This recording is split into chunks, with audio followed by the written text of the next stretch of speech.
अस्सलाम वालेकुम एवरीवन, कैसे हैं आप सब। उम्मीद करती हूँ कि आप सब ठीक होंगे। तो बहुत सारे क्वेश्चंस थे टेस्ट के बाद जिनका आंसर देना जो है ना वो थोड़ा सा लेट हो गया।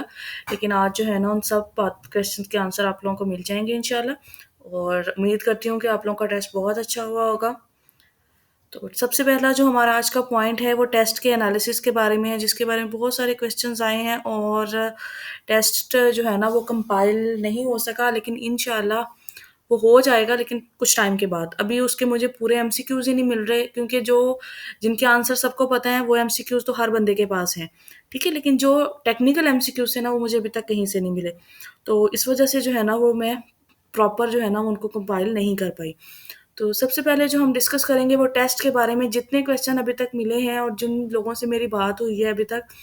तो इस तरह से इस हवाले से ये है कि टेस्ट जो बनाया गया था ना वो इस तरह से था कि उसमें से 50% टेस्ट इस तरह से था जो इस तरह बिल्कुल आसान, मतलब एक बच्चा जो जिसने थोड़ी सी भी फिजिक्स को टच भी किया है और उसने एक दफ़ा भी स्टडी की है तो वो उसको 50 क्वेश्चन जो थे ना वो इजीली सॉल्व कर सकता था। लेकिन बाकी जो क्वेश्चन थे ना वो आप लोगों के मेरिट बेस्ड थे।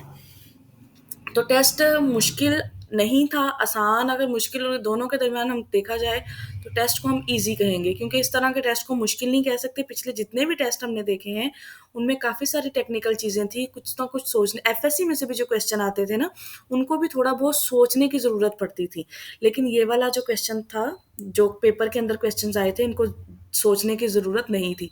बाकी जिन बच्चों ने टेस्ट मेरे सॉल्व किए हैं या जिन लोगों ने मेरे साथ प्रिपरेशन की है, और मुझे उम्मीद है कि उन लोगों को ये अंदाज़ा हो गया होगा कि वो बिल्कुल सही ट्रैक पे रहे हैं, क्योंकि जब जहाँ तक मैंने टेस्ट देखा है ऑलमोस्ट 20 to 25 क्वेश्चंस एग्जैक्ट वही थे जो मैंने पेपर के अंदर या बुक को रिवाइज करवाते वक्त, तैयारी करवाते वक्त, even in the MCQ solid state की जो फिजिक्स की बुक थी, इसके अलावा पार्टिकल फिजिक्स थी, पार्टिकल फिजिक्स, इन दो सब्जेक्ट को तो मैंने जितने एमसीक्यूज देखे हैं वो सारे वही एमसीक्यूज हैं जिनको मैंने इंपॉर्टेंट अंडरलाइन भी करवाया हुआ था और बताया था कि ये वाले पेपर के अंदर क्वेश्चन आएंगे। तो उम्मीद करती हूँ कि आप लोगों ने जो है ना उसको फॉलो किया होगा और आप लोगों की तैयारी अच्छी हुई होगी। ठीक है, अब अगर हम टेस्ट को देखें तो हमारे पास नेक्स्ट क्वेश्चन आता है एक्सपेक्टेड मेरिट क्या होगा। तो एक्सपेक्टेड मेरिट जो होता है ना, जैसे कि आप लोगों को पता है कि एक सीट के लिए 5 लोगों को कॉल किया जाता है। तो फिजिक्स की नंबर ऑफ सीट्स जो है ना वो ज़्यादा है as compare to, sorry, physics फीमेल की जो है ना वो ज़्यादा है, लेकिन मेल के लिए जो है ना वो कम है।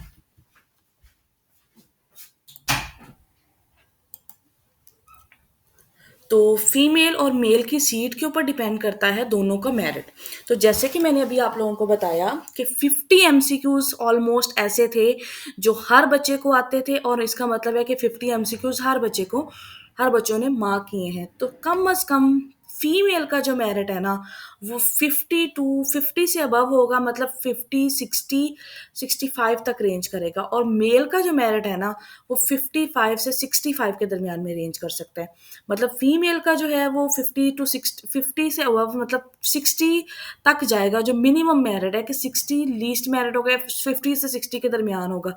लेकिन मेल का जो है वो मे बी कि 65 तक चला जाए, उम्मीद है मुझे। क्योंकि जिन लोगों से मेरी बात हुई है, मेरी जो क्लोज फ्रेंड्स थी जिन लोगों ने टेस्ट अटेम्प्ट किया है, तो उन लोगों ने भी मुझे बताया है कि इस तरह से जो है 60 का जो है ना वो सबने मार्जिन रखा हुआ है कि 60 हर बच्चे ने अटेम्प्ट किए हैं। अब बाद में आता है पेपर किसने किस तरह से अटेम्प्ट किया है, किसने कितने मार्क किए हैं, किसकी कितनी नेगेटिव मार्किंग होती है।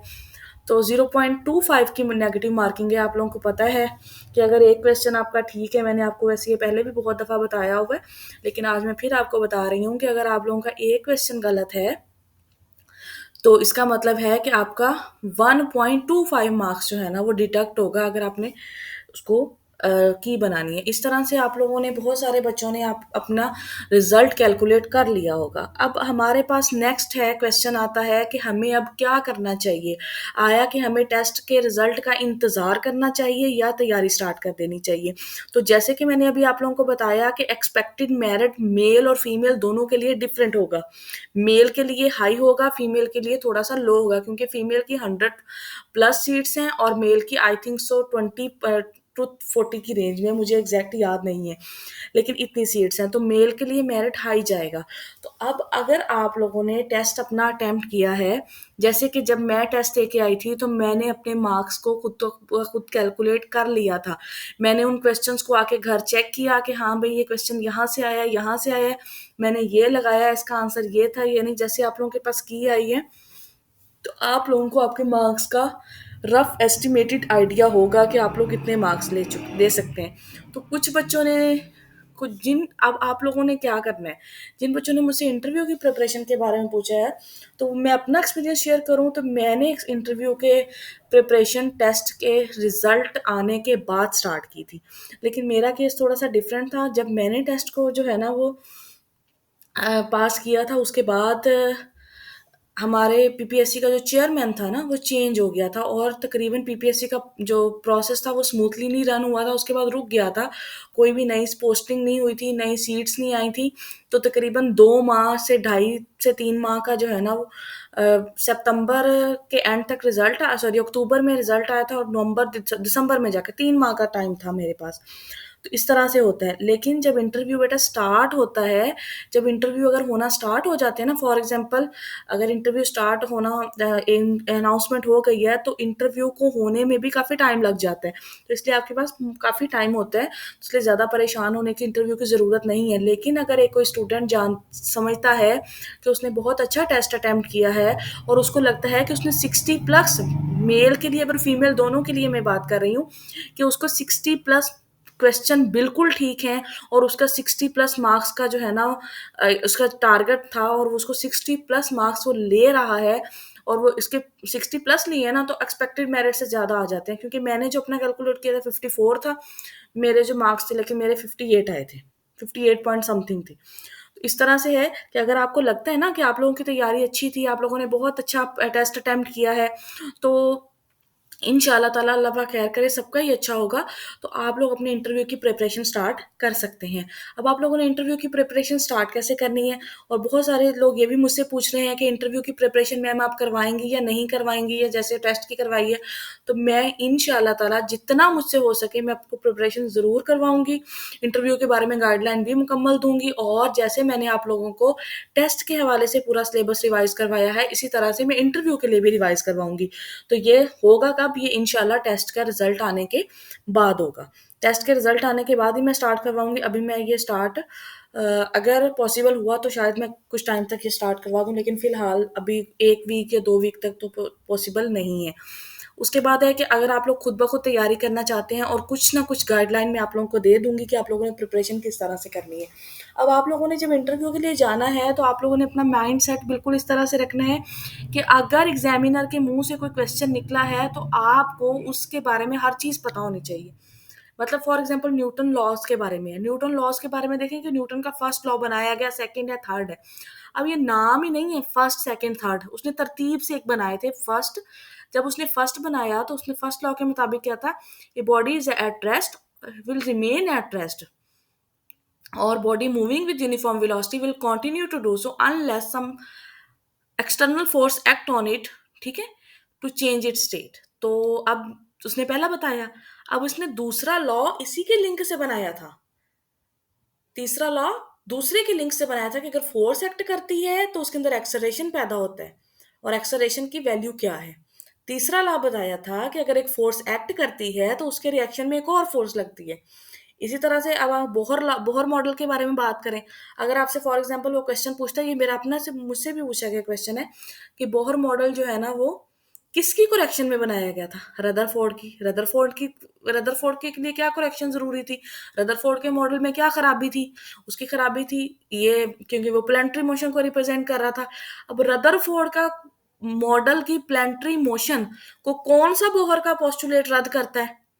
तो इस तरह के क्वेश्चन आते हैं। तो आप लोगों को जो आप लोगों ने टॉपिक पढ़ना है, उसको आप लोगों ने बहुत अच्छे से तैयार करना है, ठीक है? कि इतने अच्छे थे जैसे आप लोगों ने ये टेस्ट के लिए की पॉइंट्स तैयार किए थे ना, तो अब आप लोगों ने ज़्यादा फ़ोकस करना है डेफिनेशन पे और उस टॉपिक के कांसेप्ट पे, उसको कांसेप्चुअली तैयार करना है। इसका ये तरीका होता है कि अगर आप लोगों ने एफएससी से पढ़ा है ना, for example Coulomb's law FSc से पढ़ा है, तो उसको देखें कि बीएससी में उसके बारे में क्या बताया हुआ है, एमएससी में किस उसके बारे में क्या बताया हुआ है। तो पूरी उसकी डिटेल पढ़ लेनी है आपने। टॉपिक वाइज आप लोगों ने तैयारी करनी है, एफएससी से, बीएससी से, एमएससी से। अब यहाँ पर मैट्रिक में से, अब आप लोग कहेंगे कि मैट्रिक में से तो पेपर थोड़ा आया है या आया नहीं है, लेकिन मैट्रिक हमारी बेस है। अब मैट्रिक के अंदर एक क्वेश्चन है कि बादल गरजते हैं, जो क्वेश्चन पेपर के अंदर पूछा गया था, उसके अंदर इंटरव्यू के अंदर पूछा गया था मेरी ही फेलो से, जब हम इंटरव्यू देने गए थे तो उसी जो है ना बैच में थी कि बादल का जो गरजना है और जो बिजली पैदा होती है, बिजली चमकती है, वो किसकी वजह से चमकती है और वो किसकी एप्लीकेशन है, वो इलेक्ट्रोस्टैटिक्स की एप्लीकेशन है। और ये आगे कहीं नहीं बताई हुई, ये बात मैट्रिक में बताई गई है।